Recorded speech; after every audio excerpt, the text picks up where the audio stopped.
Hey guys, RBBASS Outdoors angler Brandon King. It's that time of year. Underspin, ball head. I got a sneaky one for you. Big swim baits, glide baits.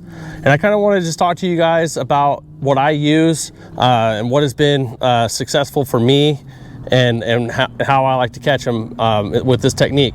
To start it off, I use a Dobbins Rods Cadence Series 743. Real limber rod.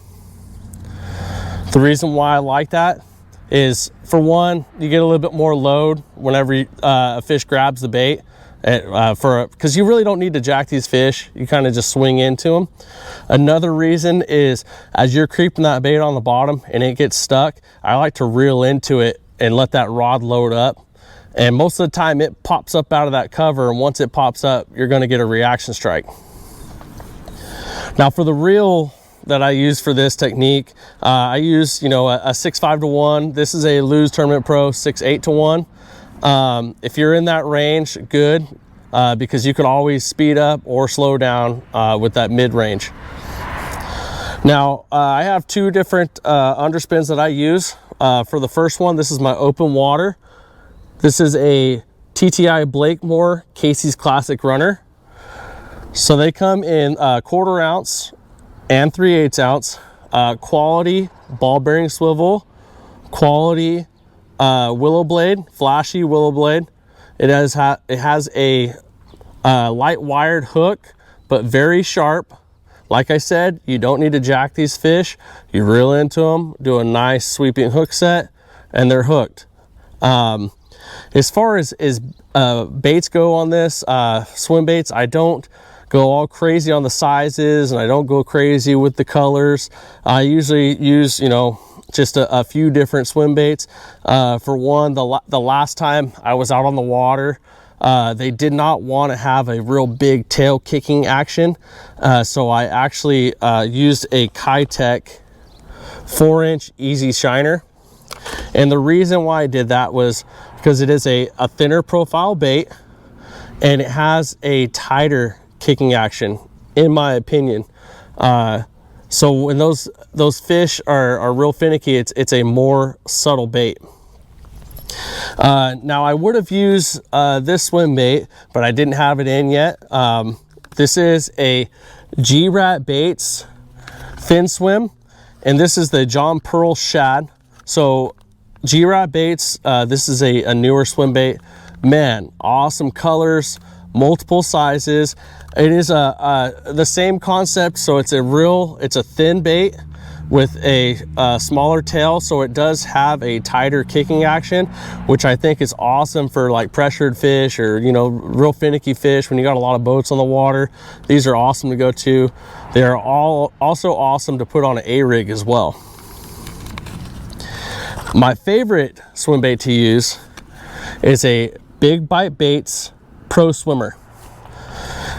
So they come in multiple sizes, 2.8, 3.3, 3.8, and 4.8. They have all kinds of awesome colors. Like I said, I only use certain colors. This is a shad imitating bait, so I try to stick with those shad colors. So my favorite is actually the GPAC Money, or GPAQ Money. That's my absolute favorite.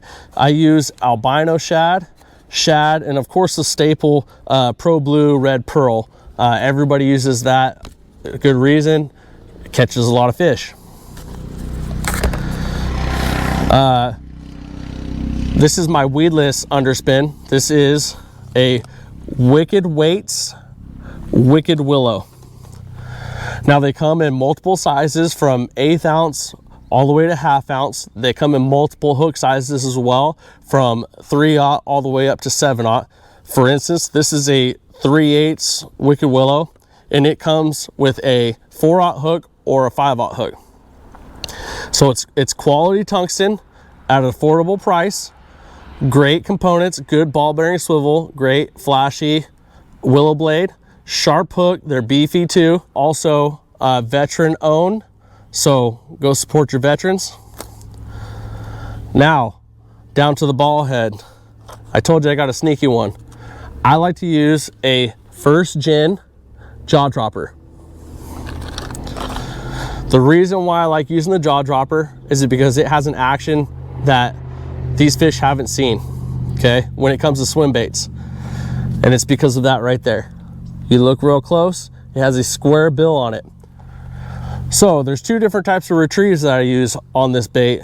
The first one, obviously you're gonna slow roll it. So I slow roll it on the bottom, and because of that bill, it acts like a square bill crankbait. So it's going to hit cover and roll off or flip up, and it doesn't, in my opinion, does not get hung as much as your traditional ball head. Now for the second retrieve, I'll drag it almost like a jig, but I'll pop it back.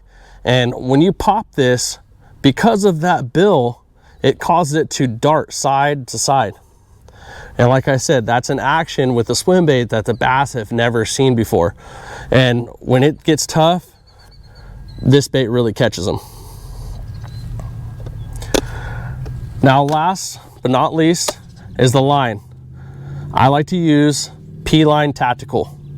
For our local lakes, I'll like, let's say Pine Flat, Millerton, Kauai, I like to use 12 pound. 12 pounds, an awesome all-around size. There's not a whole lot of structure, just rocks in these lakes, so I'm not too worried about breaking off or anything like that.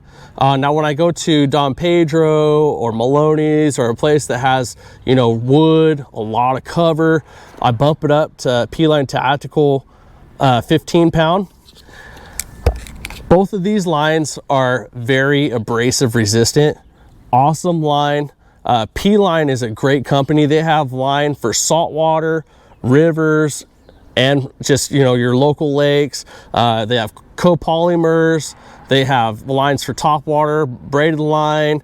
Also another new line that's called Topwater. It's awesome. They do have fluorocarbon. The reason why I use Tactical, great knot strength for one, awesome abrasive resistance. It's a thinner diameter line, but also the line has a little give to it, just a little bit.